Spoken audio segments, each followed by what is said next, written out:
एक रुपया प्रोग्राम जो है बहुत बड़ा रूप ही लेने वाला है, क्योंकि बहुत सारे ऐसे बच्चे हैं जो बिहार से बाहर के भी हैं, तो उनके लिए ऑनलाइन प्लेटफ़ॉर्म भी एक रुपया गुरुदक्षिणा प्रोग्राम का मैं स्टार्ट करने जा रहा हूँ। और मैं सबसे बड़ी बात हमेशा यह कहता हूँ कि किसी भी बच्चों के लिए कि यदि खुद की परेशानियों से यदि दुखी हैं, तो ज़रूर कहीं न कहीं रेलवे स्टेशन या कहीं पर भिखारी भीख माँगते हैं, तो उन्हें जाकर देखें कि जिनके हाथ-पैर नहीं हैं, फिर भी वह ईश्वर की शुक्रिया अदा करते हैं। बहुत सारी परिस्थितियाँ जब आपके साथ घटित होता है, 5 वर्ष की उम्र में पिताजी गुज़र गए, जब मैं 5 वर्ष का था। जवानी में इकलौते बड़े भाई गुज़र गए। तो जो पढ़ाई में जो आर्थिक दिक्कत हुआ था, यह तो मुझे फ़ील था। लेकिन कभी-कभी क्या होता है कि कुछ चीज़ें प्लान के तहत नहीं होते हैं, वो प्लान सिचुएशन के अनुसार बन जाते हैं। जो भी ऐसा लगता है कि मेरे पास लाखों रुपए नहीं हैं, मैं कोटा, दिल्ली, पटना के बड़े इंस्टीट्यूट में नहीं जा सकता हूँ, पैसा नहीं है इसीलिए मैं आईआईटी या जो भी उनका गोल है नहीं कर पाता हूँ, तो ऐसा नहीं है। आपकी इच्छा शक्ति मजबूत हो, तो ईश्वर आपकी मदद ज़रूर कर देते हैं। और मैं हमेशा यही कहता हूँ कि जहाँ कोशिशों का कद बड़ा होता है, वहाँ नसीब को भी झुकना पड़ता है। उस समय ग्रामीण परिवेश में मैं भी 100 या 150 रुपया मंथली, आज से 10 साल पहले की मैं बात बता रहा हूँ। तो जब बच्चे वो 10 दिन के बाद लौट कर आए, तो बच्चे रियल में बहुत सारे बच्चे स्वाभिमानी होते हैं। उसकी आर्थिक स्थिति में यदि दिक्कत है, फिर भी वो किसी से हेल्प लेना नहीं चाहते। उनके दोस्तों से पता चला कि माताजी के कान और नाक का कुछ गहना जो था, वो गिरवी करके और उन्होंने मतलब अपना मकान का किराया जो होता है, गाँव से आए थे तो पढ़ने के लिए, और टीचर का जो है, जो मंथली जो भी देना था पैसा, वो दे रहे थे। तो जब ये पता चला तो मैंने अपने पास बुलाया कि भाई मैं ये नहीं लूँगा पैसा। तो बच्चा बोला कि नहीं सर, आपको लेना पड़ेगा कुछ तो मैंने बोला कि तुम्हारे दोस्त ने बताया कि तुम्हारी ऐसी परिस्थिति है। तो वो बोला कि सर तब कुछ कम लीजिए। तो ऐसे ही माइंड में आ गया, कोई एक प्लान नहीं रहता है, माइंड में आ गया कि उस समय तो मैं भी, हमको लगता है कि 1 रुपया में समोसा तो मिलता ही था उस दौर में। तो मुझे हुआ कि तब 1 रुपया दे दो, 1 रुपया का सिक्का चलता भी था। और उसी समय 1 रुपया गुरुदक्षिणा प्रोग्राम का परंपरा स्टार्ट हुआ और आज 500 से अधिक बच्चे देश के अलग-अलग प्रतिष्ठित पदों पर हैं। यहाँ तक कि सब्जी विक्रेता का भी बच्चा, हमारे विक्रमगंज के संजय गुप्ता जी, उसके पिताजी जिसके अदरक मिर्चा बेचते हैं, आज वो उत्तर प्रदेश में इलेक्ट्रिकल डिपार्टमेंट में एसडीओ है। तो मैं उनकी सफलता का श्रेय लेने से बचता हूँ, क्योंकि मैं हमेशा अपने को मैथमेटिक्स का टीचर न कहकर मैथमेटिक्स का स्टूडेंट बोलता हूँ, और 20 साल के बाद भी मैथमेटिक्स का स्टूडेंट ही बोलूँगा। क्योंकि जितने जीनियस बच्चे मिलते हैं, उतना ही नॉलेज ग्रोथ होता है। कोई बच्चा मान लीजिए पटना हो, कोटा हो, दिल्ली हो, यदि वो बच्चा 1 साल 2 साल के लिए पढ़ने आ गया, उसका आईआईटी हो गया, कोचिंग भी श्रेय लेने लगा। गांव जब लौट कर गया तो मीडिया भी पूछ रहा था कि तुम कहाँ पढ़ते हो। मीडिया कवरेज में भी उस बच्चे और उसके पेरेंट्स ये बताना पसंद कर रहे हैं कि कोटा, दिल्ली, पटना था, वहीं से पढ़ा तो रिजल्ट आया। अरे भाई, तो उसके साथ उसके सैकड़ों दोस्त भी आए थे पढ़ने के लिए, तो उन सैकड़ों का रिजल्ट क्यों नहीं हुआ? कहीं ना कहीं उस बच्चे का डेडिकेशन लेवल, डिसिप्लिन, उसका खुद का सेल्फ स्टडी, माता पिता का संस्कार और नर्सरी से 10th के टीचरों का बहुत बड़ा योगदान था। तो जब भी मेरे बच्चे इंजीनियरिंग का रिजल्ट निकालते हैं, तो मैं सबसे पहले कहता हूं कि नर्सरी से 5 के टीचर को मिठाई लेकर जाना। नमस्कार, आप जनता जंक्शन देख रहे हैं और मैं आपके साथ वंदना पांडे। 1 रुपए की कीमत तुम क्या जानो। ये 1 रुपया किसी को इंजीनियर बना देता है, तो ये 1 रुपया किसी को भगवान बना देता है। ये 1 रुपए के कारण कोई अपना सपना भूल जाता है, तो कोई इसी 1 रुपए के कारण अपने सपने को किसी और में ढूंढ लेता है। और आज उसी भगवान के साथ हम बैठे हैं, मतलब कि आर.के. श्रीवास्तव।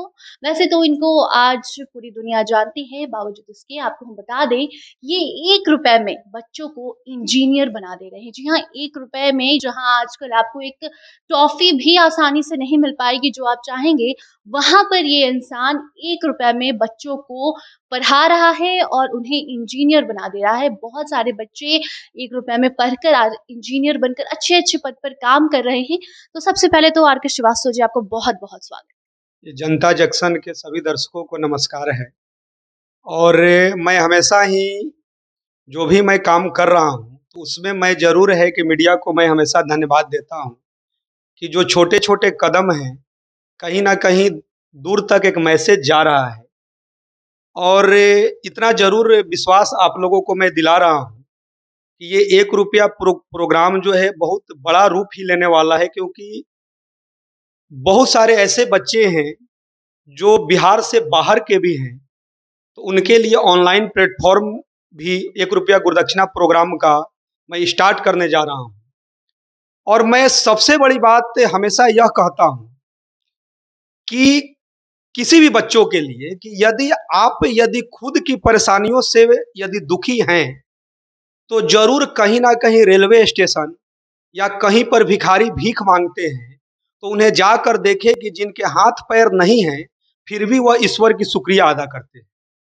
तो उन बच्चों से कि जो भी ऐसा लगता है कि मेरे पास लाखों रुपए नहीं हैं, मैं कोटा, दिल्ली, पटना के बड़े इंस्टीट्यूट में नहीं जा सकता हूँ, पैसा नहीं है इसीलिए मैं आईआईटी या जो भी उनका गोल है नहीं कर पाता हूँ, तो ऐसा नहीं है, आपकी इच्छा शक्ति मजबूत हो, तो ईश्वर आपकी मदद ज़रूर कर देते हैं। और मैं हमेशा यही कहता हूँ कि जहाँ कोशिशों का कद बड़ा होता है, वहाँ नसीब को भी झुकना पड़ता है। तो सबसे बड़ी बात है कि निरंतर मेहनत हो और डेडिकेशन लेवल हो और डिसिप्लिन हो और एक ब्लूप्रिंट हो, तो 1 रुपये में भी एजुकेशन दिया जा सकता है। तो आरके जी, आपने कैसे सोचा कि 1 रुपए में हम बच्चों को पढ़ाएँ? क्योंकि हमें जहाँ तक पता है तो आपकी आर्थिक स्थिति ठीक नहीं थी, आपको टीबी हो गया, आप अच्छे से पढ़ नहीं पाए, आप अपना सपना पूरा नहीं कर पाए। मतलब घर की स्थिति नहीं ठीक थी, इसके बावजूद भी 1 रुपए में मतलब 1 रुपए खर्च करना आज अंबानी भी नहीं चाहते हैं। 1 रुपए ना हो तो आपके फ़ोन में मतलब डेटा नहीं चलेगा, फ़ोन नहीं चला पाएँगे। लेकिन आप वैसी स्थिति में भी 1 रुपया वाला जो ये प्रोग्राम है, वो कैसे शुरू कर दिया और कैसे आपका परिवार उस वक़्त चला?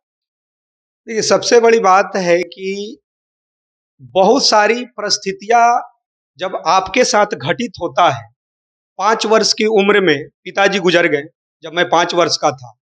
जवानी में इकलौते बड़े भाई गुज़र गए। तो जो पढ़ाई में जो आर्थिक दिक्कत हुआ था, यह तो मुझे फ़ील था। लेकिन कभी-कभी क्या होता है कि कुछ चीज़ें प्लान के तहत नहीं होते हैं, वो प्लान सिचुएशन के अनुसार बन जाते हैं। कुछ बच्चे मेरे पास पढ़ने आए थे, तो ग्रामीण परिवेश में ऐसा होता है कि 15-20 दिन बच्चे को जब आप पढ़ाइएगा, मतलब टीबी की बीमारी के समय जब इलाज के समय जब आपको रेस्ट करना था, तो अगल-बगल के बच्चे को आदमी पढ़ाने लगा, तो उसी में कुछ ग्रामीण परिवेश के भी बच्चे आए। तो 10-15 दिन पढ़ने के बाद क्या हुआ कि उसमें से कुछ बच्चे चले गए। तो उन्हीं उन्हीं में से बात किया जाता है कि भाई वो बच्चे क्यों चले गए? तो उनके दोस्तों ने बताया कि वो घर पर जो हैं, पैसा लेने के लिए गए हैं। उस समय ग्रामीण परिवेश में भी 100 या 150 रुपया मंथली, आज से 10 साल पहले की मैं बात बता रहा हूँ। तो जब बच्चे वो 10 दिन के बाद लौट कर आए, तो बच्चे रियल में बहुत सारे बच्चे स्वाभिमानी होते हैं। उसकी आर्थिक स्थिति में यदि दिक्कत है, फिर भी वो किसी से हेल्प लेना नहीं चाहते। उनके दोस्तों से पता चला कि माताजी के कान और नाक का कुछ गहना जो था, वो गिरवी करके और उन्होंने मतलब अपना मकान का किराया जो होता है, गाँव से आए थे तो पढ़ने के लिए, और टीचर का जो है, जो मंथली जो भी देना था पैसा, वो दे रहे थे। तो जब ये पता चला तो मैंने अपने पास बुलाया कि भाई मैं ये नहीं लूँगा पैसा। तो बच्चा बोला कि नहीं सर, आपको लेना पड़ेगा कुछ तो। मैंने बोला कि तुम्हारे दोस्त ने बताया कि तुम्हारी ऐसी परिस्थिति है। तो वो बोला कि सर तब कुछ कम लीजिए। तो मेरे को आया कि कुछ कम का मतलब क्या है? मतलब 150 रुपया का मतलब 50 रुपया देना चाह रहा है क्या? तो ऐसी माइंड में आ गया, कोई एक प्लान नहीं रहता है, माइंड में आ गया कि उस समय तो मैं भी, हमको लगता है कि 1 रुपया में समोसा तो मिलता ही था उस दौर में। तो मुझे हुआ कि तब 1 रुपया दे दो, 1 रुपया का सिक्का चलता भी था। और उसी समय 1 रुपया गुरुदक्षिणा प्रोग्राम का परंपरा स्टार्ट हुआ और आज 500 से अधिक बच्चे देश के अलग-अलग प्रतिष्ठित पदों पर हैं। यहाँ तक कि सब्जी विक्रेता का भी बच्चा, हमारे विक्रमगंज के संजय गुप्ता जी, उसके पिताजी जिसके अदरक मिर्चा बेचते हैं, आज वो उत्तर प्रदेश में इलेक्ट्रिकल डिपार्टमेंट में एसडीओ है। तो वैसे वैसे और उसके पिताजी या मेरे रोहतास के लोग यदि सुनेंगे तो हर कोई जानते हैं, क्योंकि उन कुछ बच्चों से ही धीरे धीरे नाम स्टार्ट हुआ था कि हिंदी मीडियम के गांव के बच्चे एसडीओ पद पर भी चले गए। आज तो मान लीजिए कि बहुत सारे बच्चे अलग अलग पोस्ट पर हैं, लेकिन कभी भी प्रारंभिक दौर के बच्चों को आदमी भूलता नहीं है, क्योंकि उनको लैंग्वेज प्रॉब्लम भी था। बहुत सारे बच्चे आईआईटी गए, एनआईटी गए, ओएनजीसी में गए, एसडीओ हैं अलग अलग। तो कहने का मतलब यह है कि उन बच्चों को भी वैसी प्रॉब्लम था, लेकिन मैं जरूर यह हमेशा कहता हूं कि यदि वो बच्चे सफल हुए तो मैं उनकी सफलता का श्रेय लेने से बचता हूं, क्योंकि मैं हमेशा अपने को मैथमेटिक्स का टीचर न कहकर मैथमेटिक्स का स्टूडेंट बोलता हूं, और 20 साल के बाद भी मैथमेटिक्स का स्टूडेंट ही बोलूंगा, क्योंकि जितने जीनियस बच्चे मिलते हैं उतना ही नॉलेज ग्रोथ होता है। सबसे बड़ी बात मैं बताना चाहूंगा, क्योंकि ये आज की जो कोचिंग इंडस्ट्री का, कि कोई बच्चा मान लीजिए पटना हो, कोटा हो, दिल्ली हो, यदि वो बच्चा 1 साल 2 साल के लिए पढ़ने आ गया, उसका आईआईटी हो गया, कोचिंग भी श्रेय लेने लगा, गांव जब लौट कर गया तो मीडिया भी पूछ रहा था कि तुम कहां पढ़ते हो। मीडिया कवरेज में भी उस बच्चे और उसके पेरेंट्स ये बताना पसंद कर रहे हैं कि कोटा, दिल्ली, पटना था, वहीं से पढ़ा तो रिजल्ट आया। अरे भाई, तो उसके साथ उसके सैकड़ों दोस्त भी आए थे पढ़ने के लिए, तो उन सैकड़ों का रिजल्ट क्यों नहीं हुआ? कहीं ना कहीं उस बच्चे का डेडिकेशन लेवल, डिसिप्लिन, उसका खुद का सेल्फ स्टडी, माता पिता का संस्कार और नर्सरी से 10th के टीचरों का बहुत बड़ा योगदान था। तो जब भी मेरे बच्चे इंजीनियरिंग का रिजल्ट निकालते हैं तो मैं सबसे पहले कहता हूं कि नर्सरी से 5 के टीचर को मिठाई लेकर जाना। मतलब नर्सरी से 10th के टीचर को बिल्कुल न भूलना। यदि तुम नर्सरी से 5 के टीचर को मिठाई लेकर जाओगे तो उनके आंख से आंसू आ जाएगा, क्योंकि उनको कोई बैंक का रिजल्ट आ गया, रेलवे का रिजल्ट आ गया, जिस कोचिंग में पढ़ रहा है हजारों बच्चे हैं, 10 रिजल्ट आ गया, कोचिंग ने ये ऐसा दिखाया कि मेरे हजारों रिजल्ट आ गए। और बच्चा भी क्या है कि अपने नर्सरी 1, 2, 3 के टीचर से कोई मतलब नहीं है। तो शायद मैं एक आग्रह भी बच्चों से करूंगा, और मैं उन शिक्षकों से भी आग्रह करूंगा कि एक बच्चों के रिजल्ट में उसकी खुद की सेल्फ स्टडी का बहुत बड़ा योगदान होता है, और उसके बेस बनाने में नर्सरी से 10th के टीचर का बहुत बड़ा योगदान होता है। तो वो बच्चे भी कम से कम उनको ग्रामीण परिवेश के शिक्षकों को न भूलें, और कहीं ना कहीं सबसे बड़ा अपने आप को न भूलें कि उसने इतना सेल्फ स्टडी किया है कि उसके साथ सैकड़ों दोस्त का आईआईटी नहीं हुआ, लेकिन उसका खुद हुआ। तो मैं समझता हूं कि बच्चे अपने खुद की काबिलियत और सेल्फ स्टडी से ही सफल होते हैं। सर हमने सुना है कि वहाँ जितने भी बच्चे पढ़ते हैं, आप 1 रुपया लेते हैं और साथ-साथ आप और भी टीचर्स को वहाँ रखे हैं। फिर भी आप 1 रुपया लेते हैं, तो फिर उन्हें कैसे आप सैलरी दे पाते हैं? और वो शिक्षक भी कहीं न कहीं कुछ तो मैनेज करते होंगे, या फिर वो भी आपके जैसा ही बच्चों में अपना सपना ढूँढ रहे हैं इसलिए वो पढ़ा रहे हैं? नहीं, देखिए, ये बहुत ही आपने इम्पोर्टेंट क्वेश्चन पूछा कि 1 रुपया में यदि शिक्षा हो रहा है तो मेरा फैमिली कैसे चलता है। तो मैंने कई बार बताया भी है कि देश के प्रतिष्ठित और संपन्न संस्थाओं में मैं गेस्ट टीचर के रूप में पढ़ाता हूँ, और गेस्ट टीचर के रूप में पढ़ाने में भी मीडिया का योगदान है, क्योंकि जब खबरें दूर तक पहुँचती हैं तो कहीं ना कहीं, जैसे मेरा नाइट क्लासेज के लिए भी रिकॉर्ड बुक में नाम है कि लगातार 12-12 घंटे तक नॉन स्टॉप बच्चों को बैठाकर पढ़ाना। तो बहुत सारी संस्थाएं नाइट क्लासेज के लिए बुलाते हैं कि कैसे बच्चे लगातार 12 घंटा मैथमेटिक्स पढ़ लेते हैं। उसके लिए मुझे पैसे भी मिलते हैं। उस पैसे का बहुत सारे भाग जो है मैं वहाँ पर लगाता हूँ, और सबसे बड़ी बात है कि जो वहाँ शिक्षक जो हैं वो कभी ना कभी मेरे स्टूडेंट रहे हैं। और क्या होता है कि किसी का जॉब होते जाता है, और कुछ बच्चे हैं, जैसे अभी जो बच्चा वहाँ पढ़ा रहा है उसको मैंने बहुत हेल्प किया है। अभी नवीन नाम का लड़का पढ़ा रहा है, तो उसको उस लेवल का पैकेज नहीं मिला। तो उसने क्या किया कि गेट का प्रिपरेशन, गेट में इस बार बहुत अच्छा स्कोर आया है, तो अभी वो वहाँ पर क्लास ले रहा है। जैसे मैं अभी यदि पटना में हूँ तो वहाँ पर क्लास ले रहा है। एक मेरा मामा का लड़का है, उसको भी मैंने पढ़ाया है। फिर क्या होता है, उन लोगों का कहीं ना कहीं सिलेक्शन हो जाता है तो फिर दूसरा कोई ना कोई होता है। तो एक सबसे बड़ी बात है कि जब आप एक नेक काम को ठान लेते हैं, तो ईश्वर उस प्रारूप को बना देते हैं। पैसा हो सकता है कि कभी-कभी परिस्थितियाँ ऐसा आता है कि पैसे के कारण मुहिम लगता है कि मुहिम थोड़ा-सा असफल ना हो जाए। लेकिन यदि सोच ऊँचा हो, नेक हो, तो मुहिम कहीं न कहीं बढ़ते जाते हैं और मैं ज़रूर इतना कहता हूँ कि उन बच्चों की दुआ हमें लगता है। इसीलिए मैं ग्रामीण परिवेश के बच्चों के लिए ज़रूर बोलता हूँ कि मुझे यकीन है कि शहर छोटे होते हैं लेकिन लोगों के ख्वाब नहीं। मुझे यकीन है कि शहर छोटे होते हैं लेकिन लोगों के ख्वाब नहीं। मुझे यकीन है कि हार और जीत के बीच के फासले बड़े होते हैं परंतु नामुमकिन नहीं। करो यकीन खुद पर तो दुनिया तुम्हारी, क्योंकि जीतने वाले छोड़ते नहीं और छोड़ने वाले जीतते नहीं।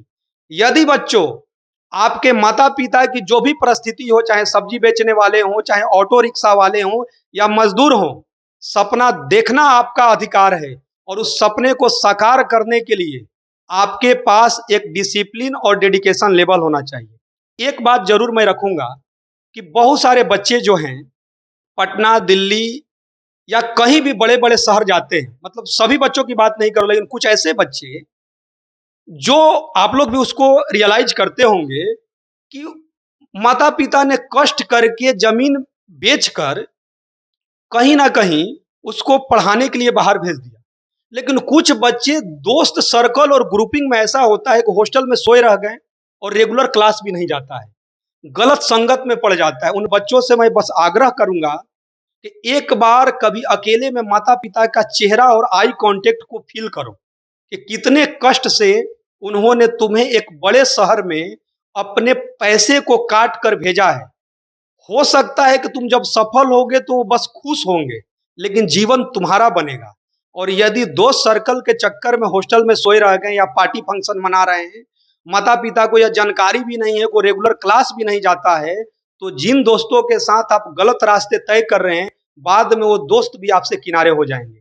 तो बस यही आग्रह है कि एक बेहतर समाज, बेहतर राष्ट्र बनाने हैं, तो सभी लोग मिलकर एक सहयोग करें और जिन बच्चों को मैंने ₹1 गुरुदक्षिणा प्रोग्राम के तहत वो बुलंदियों तक पहुँचे हैं, उनसे मैं बहुत कुछ माँगता नहीं हूँ, लेकिन ज़रूर एक बात जो इस न्यूज़ को देखेंगे तो उनसे मैं आग्रह ज़रूर करूँगा और जब मिलते हैं तो करता हूँ कि आप कहीं भी रहें, किसी को आप मदद करें, लेकिन ज़रूर है कि अपने गाँव के या कहीं जॉब भी करते हो तो अगल-बगल, झुग्गी-झोपड़ी किसी एक बच्चे को भी अपने जीवन में शिक्षित बनाने या गोद ज़रूर लीजिए। तो हो सकता है कि एक बच्चा यदि शिक्षित हो जाएगा तो कहीं न कहीं एक बेहतर समाज का निर्माण होगा। सबसे आखिरी सवाल ये बहुत ज़रूरी है ताकि रोहतास में जो बच्चे रहते हैं या फिर रोहतास के आस-पास रहते हैं और वो भी इंजीनियर बनना चाहते हैं, जेईई एडवांस का प्रिपरेशन करना चाहते हैं, तो वो आपके पास आके पढ़ सकें।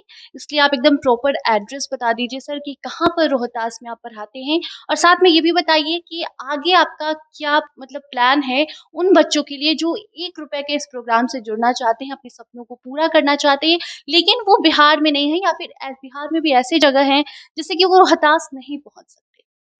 जी, ये तो मेरा जो प्रोग्राम है, तो ये तो पटेल नगर में विक्रमगंज रोहतास में ये 10 साल से एबव एक ही जगह पर है ही। लेकिन दूसरा जो क्वेश्चन है कि देश के अलग-अलग हिस्सों से जुड़ने का एक ही माध्यम है ऑनलाइन प्लेटफ़ॉर्म। तो उसको जल्द ही जल्द का मतलब है कि 2023 में ही और शायद कुछ महीनों में ऑनलाइन प्लेटफ़ॉर्म स्टार्ट होगा और देश के जो मतलब हज़ारों लाखों बच्चे सिर्फ़ ₹1 गुरुदक्षिणा प्रोग्राम के माध्यम से जिनकी इच्छा है हमसे पढ़ने का, तो पढ़ेंगे भी और एक बेहतर राष्ट्र निर्माण में वो बच्चे, उसकी फ़ैमिली और हम लोग मिलकर एक योगदान देंगे और कोशिश करेंगे कि फिर से मेरा भारत सोने की चिड़िया कहलाए और उसका सिर्फ़ एक ही माध्यम हो सकता है शिक्षा। बहुत-बहुत धन्यवाद श्रीवास्तव सर जी। तो जो भी दर्शक हमें देख रहे हैं, आप ये मत सोचिए कि आपके पास पैसा नहीं है या फिर अगर आपके पास ज़्यादा पैसा है तो आप लोगों की मदद करें। ठीक इसी तरह जैसे कि आर.के. श्रीवास्तव जी कर रहे हैं। आपको हम बता दें कि इन्हें बहुत सारे पुरस्कार मिल चुके हैं। देश के कोने-कोने में जाकर एज़ अ गेस्ट टीचर ये पढ़ाते हैं और ये हम इसीलिए बता रहे हैं ताकि आप ये समझ पाएँ और ये सवाल जो आपके दिमाग में रहता है कि ₹1 से आखिर किसी का घर कैसे चल सकता है? तो ये कहीं और से as a guest teacher teacher पढ़ाते हैं और वहाँ से जो पैसे आते हैं वो उन बच्चों पर खर्च करते हैं। वहाँ जो टीचर को ये रखे हैं उन्हें सैलरी देते हैं, लेकिन वो जो बच्चे हैं, और इसमें ज़रूरी नहीं है कि वही बच्चे जाकर इनके पास ₹1 के प्रोग्राम से जुड़ सकते हैं। जो बच्चे गरीब हैं और साथ-साथ जो पैसे वाले भी हैं, लेकिन जो मिडल क्लास फैमिली है, वो भी बच्चे वहाँ जाकर पढ़ सकते हैं और अपने सपने को साकार कर सकते हैं। तो जो भी दर्शक देख रहे थे, आप अपनी राय इनके द्वारा की जा रही काम पर ज़रूर बताइए। फिर आपसे जल्द मिलेंगे। धन्यवाद।